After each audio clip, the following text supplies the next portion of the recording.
More than 160 reported medium-range strikes. Over 65 logistics and ammunition depots hit. Dozens of drone control points, workshops, and command posts targeted behind Russian lines. Ukraine's medium-range drones are now turning Russia's rear into a new front line, and this may be one of the most dangerous changes on the battlefield today.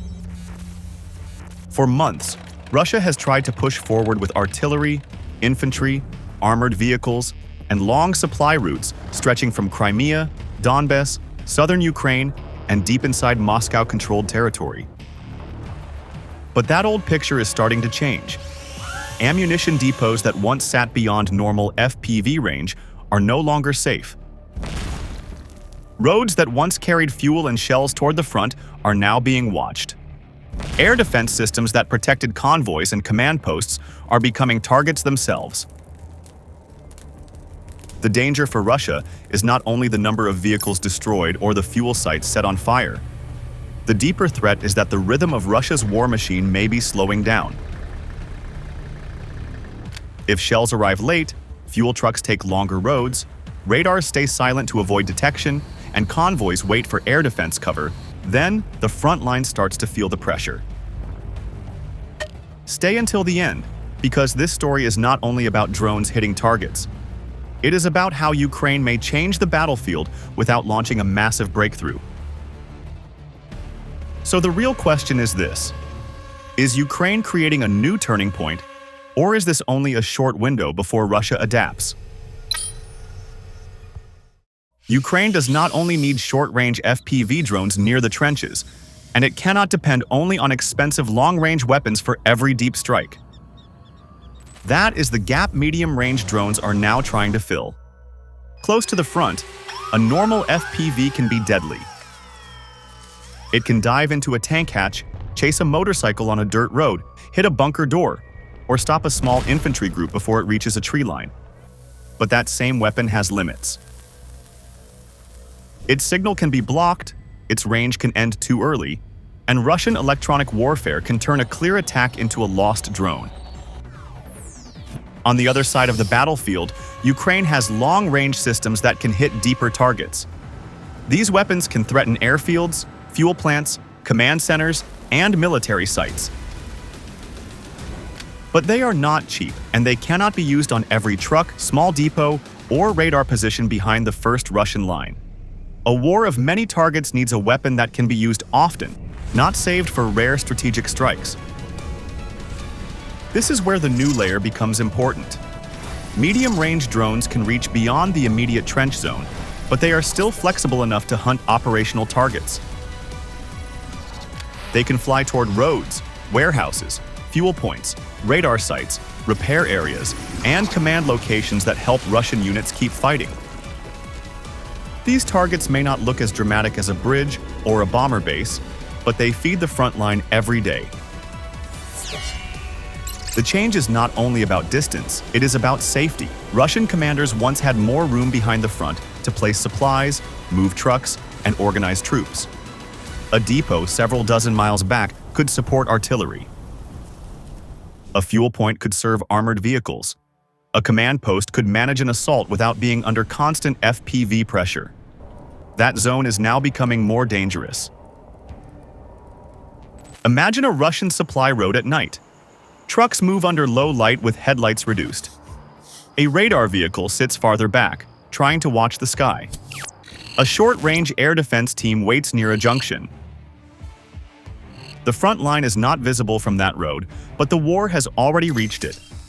A Ukrainian drone operator does not need to see a tank charging across a field. The target may be the fuel truck that keeps the tank moving tomorrow. This is why medium-range drones matter. They attack the space between tactical combat and strategic strikes. They add another layer to the kill chain, and that layer forces Russia to think before it moves anything valuable. For Moscow, the problem is not one drone or one burned vehicle. The problem is uncertainty. If every depot behind the line might be watched, then every convoy needs more planning. If every road can become a trap, then every delivery takes longer. If every radar or air defense unit can be hunted, then Russia must choose between protecting the rear and supporting the attack. That is the real shift. Medium-range drones are changing what Russia can call safe. They do not have to destroy every target to create pressure. They only have to make Russian commanders believe that the rear is no longer hidden. If this kind of weapon becomes more common, the next phase of the war may not be decided only by who has more tanks near the front. It may be shaped by who can find the road behind those tanks first. If you agree that drones are changing safe distance in this war, leave your view in the comments. Ukraine's real target is not the explosion itself. The deeper goal is to break the system that keeps Russian forces supplied, protected, and directed behind the front. The strike usually begins before the FPV appears on screen. A reconnaissance drone circles above a road, a fuel stop, or a small military collection point. From the ground, the area may look quiet. A few trucks move between trees. A radar unit sits away from the road. A command vehicle may be hidden near a building or under camouflage netting. But from above, the pattern is harder to hide. Once a route is identified, the target is not always the first vehicle in line. Ukraine has to choose what matters most. A small truck may carry food or spare parts, but a fuel tanker can decide whether armored vehicles move tomorrow. A radar vehicle may not explode like an ammunition depot, but it protects the road. A command post may look like a normal house, yet it may hold the officers who control artillery fire and troop movement. This is why the strike list is wider than one convoy. Ammunition depots, fuel stores, air defense systems, radar stations, electronic warfare teams, command posts, troop gathering points, transport vehicles, and rear roads all become part of the same battlefield picture. Ukraine is not only hunting metal, it is hunting connection. Each target links the Russian front line to the rear area that feeds it. Then the medium-range drones enters the fight. It only needs to reach the operational rear, where Russian units prepare, load, refuel, and wait for orders. The drone moves toward the route after the target has been selected. If it strikes a fuel truck, the fire may stop more than one vehicle. If it hits a depot, nearby guns may receive fewer shells. If it damages a radar or air defense launcher, the sky above that road becomes harder for Russia to control. After the first impact, the real damage may spread through decisions. A Russian convoy can stop in place, scatter into nearby cover, call for air defense, or change direction. Commanders may delay movement until night. A route that was supposed to support the front quickly becomes a problem that needs more vehicles, more guards, and more time. Air defense is one of the most valuable targets in this chain. A Buk, Tor, or Panzer system does not only defend itself. It protects warehouses, bridges, ports, rail lines, and troop columns. When Ukraine hits or pressures these systems, Russia loses part of the shield around its rear. Even if one launcher survives, it may have to move, hide, turn off its radar, or stay farther from the road it was meant to guard. That is the logic of peeling away protection. Ukraine does not simply send drones at random objects until something burns. It tries to remove the layers that allow Russia to move safely. First, the drone finds the route. Then the strike hits the support vehicle, the radar, or the storage point. After that, longer-range drones may have a cleaner path because the local defense network is weaker. Ammunition, fuel, command, radar, and transport all serve the same purpose. They keep pressure on the front. When one part is damaged, Russia can still fight. When several parts are hit again and again, the whole rhythm changes. But destroying one depot is only the first step. What Ukraine is aiming for is much larger, isolating sections of the battlefield until Russian units can no longer move, fire, or receive support at the speed Moscow needs. Ukraine is trying to turn each Russian-held area into a place that is hard to reach, hard to supply, and harder to rescue when pressure begins. A Russian unit at the front does not fight with rifles alone. Behind every assault group, there must be fuel for vehicles, shells for artillery, food for soldiers, batteries for FPV teams. spare parts for damaged machines, recovery trucks for broken armor, and fresh troops to replace losses. If that chain is struck again and again, the unit may still be present on the map, but its power begins to fall before the main clash starts. This is the logic behind battlefield isolation. The target is not only the soldier inside the trench. The target is the road behind him, the storage site feeding him, and the vehicle that must arrive before dawn. Ukraine wants Russian commanders to feel that every movement into a hot zone carries a cost. Picture a Russian assault being prepared near a contested sector. Infantry units wait in cover, armored vehicles are placed behind tree lines. Artillery crews prepare to increase fire. A supply team loads shells at a rear point, and fuel trucks move toward a road junction that connects the group to the front. On paper, the attack still looks possible. In reality, it depends on several weak links. Before the infantry moves, a Ukrainian strike hits an ammunition point in the rear. The blast does not remove every Russian gun, but it can reduce the shells available for the opening barrage. A few hours later, drones pressure a fuel route. The armored vehicles may still be ready, but their movement becomes slower and more careful. Then, an FPV team finds a resupply stop used by artillery crews. The Russian attack has not yet begun, but its timing has already been damaged. By the time soldiers are ordered forward, the problem is no longer one lost truck or one burned depot. It is the loss of rhythm. Artillery fires less than planned. Vehicles arrive later than expected. Commanders wait for updates that come too slowly. Reinforcements stay farther back because the route ahead may be watched. The assault can happen, but it may hit Ukrainian positions with less weight and less support. This is how Ukraine moves from passive defense to active disruption.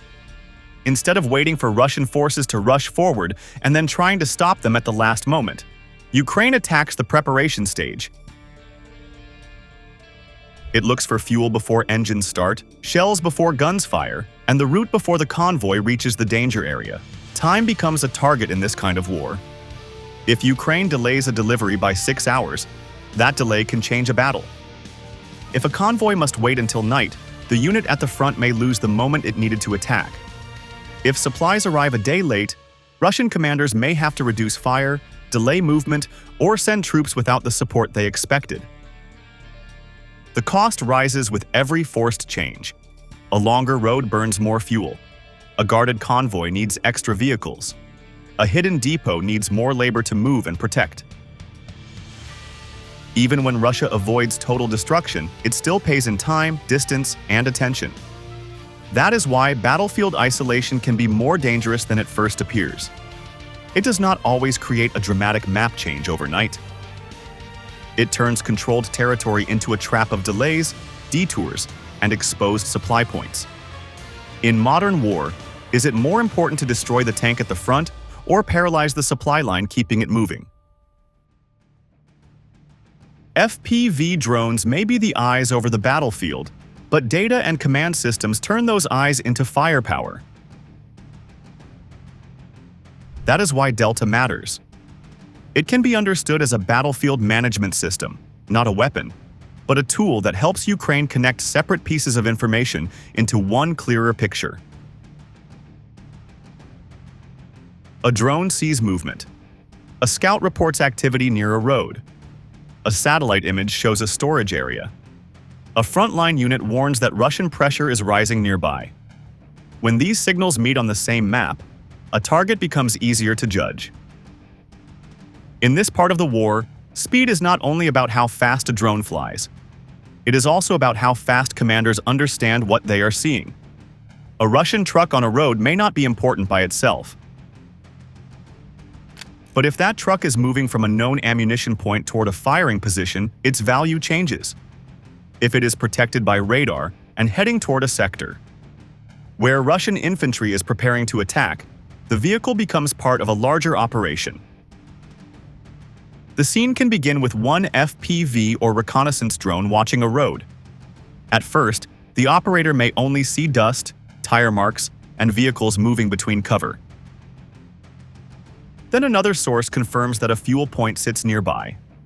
A Ukrainian unit closer to the front report stronger Russian shelling, which suggests more supplies may be arriving. The separate clues begin to form a pattern. This is the difference between seeing a target and understanding a target. A drone feed can show a vehicle, but a command system helps decide whether that vehicle should be hit now, tracked longer, or used to reveal something more valuable behind it. If Ukraine strikes too early, it may destroy one truck. If it waits and connects the data, it may find the depot, the radar, or the command post that gives the truck its meaning. Delta helps shorten the chain between detection, decision, and attack. In a drone-heavy battlefield, the time to hide, move, or recover after being spotted is shrinking. When information moves quickly from the sensor to the commander and then to the strike team, the rear area becomes less stable for Russia. This does not mean every target is attacked at once. Good targeting is also about restraint. Ukraine has to choose where a medium-range drone is worth using. A supply van may be ignored if it leads to nothing larger. A fuel truck may be followed until it reaches a hidden refueling point. A radar vehicle may be more valuable than the convoy it protects, because hitting it can weaken the shield around several routes. For Russian commanders, this creates silent pressure. They cannot only hide vehicles under trees and hope the sky misses them. They must think about heat signatures, travel patterns, radio signals, parked trucks, road junctions, and the timing of attacks. Every routine can become a clue, and every clue can lead to a strike. The war is no longer only FPV against tank. It is also system against system. One side tries to move supplies, hide command posts, and protect roads. The other side tries to see the pattern before the attack begins.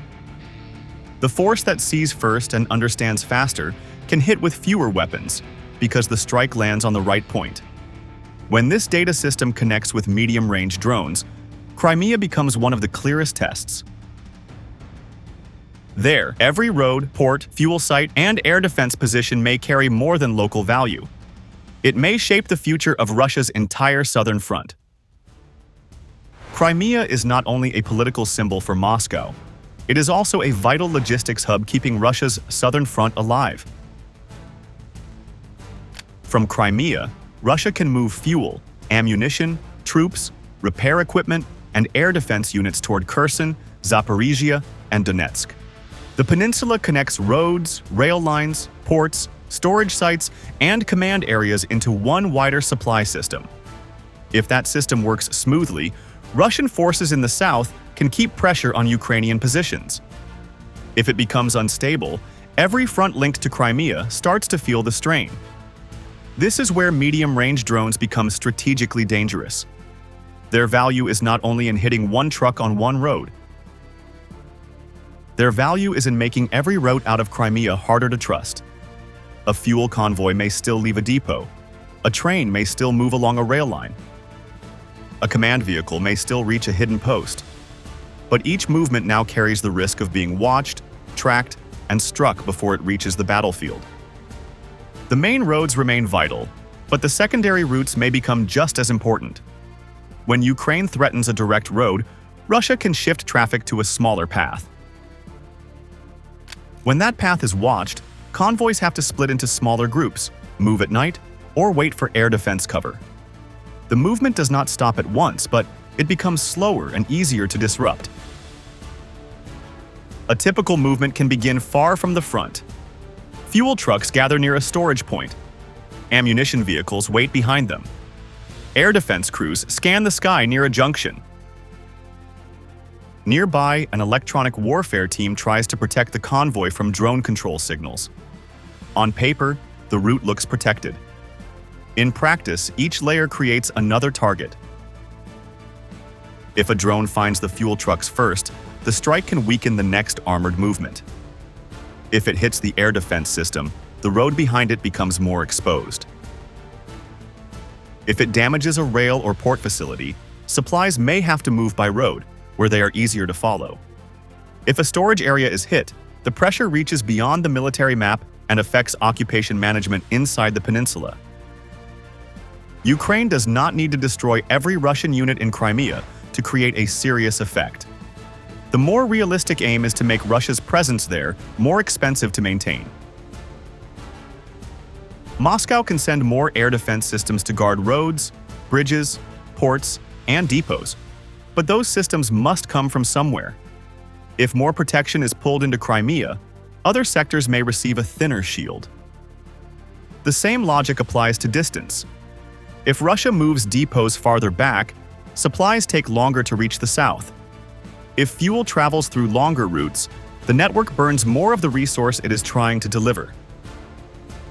If ammunition is spread across smaller sites, it may survive better, but it becomes harder to move quickly. Crimea also carries political weight that other logistic zones do not. For Moscow, defending the peninsula is tied to domestic messaging, Black Sea security, and the image of control over occupied territory. That makes every strike on Crimea more sensitive than a strike on an ordinary rear road. This is the real test of Ukraine's medium-range drones campaign. Can it make Crimea harder to fuel, harder to defend, and harder to use as a launch pad for the southern front? Or will Russia adapt by spreading supplies, increasing camouflage, and moving stronger air defense into the peninsula? If Crimea becomes Russia's biggest logistics weakness, what will Moscow protect first? The symbol of power, or the front line that depends on it? The most dangerous strike may not be the one that destroys a tank on camera. It may be the one that delays the fuel, cuts the road, blinds the radar, and leaves that tank waiting before the battle even begins. That is the main lesson from this story. Ukraine is not only trying to destroy more Russian vehicles, ammunition depots, or air defense systems. Kyiv is trying to hit the rhythm of Russia's war machine. Medium-range drones are pushing the danger zone farther behind the front, into places where Moscow once placed fuel stores, command posts with the belief that they were far enough to be safe. Every supply trip can now take longer, need more protection, and face more risk. When logistics are stretched, the front line starts to feel the damage, even if the map does not change overnight. The next phase may depend on adaptation. But that creates another question. If Moscow protects the rear, does it leave parts of the front more exposed? So what comes next? Will Russia adjust fast enough? Or will Ukraine keep moving ahead with FPV drones, data, and strikes against the supply network behind the trenches? Leave your thoughts in the comments. If this analysis helped you understand the battlefield more clearly, like this video, share it with others, and subscribe to Military Force for more updates on war, weapons, and global security.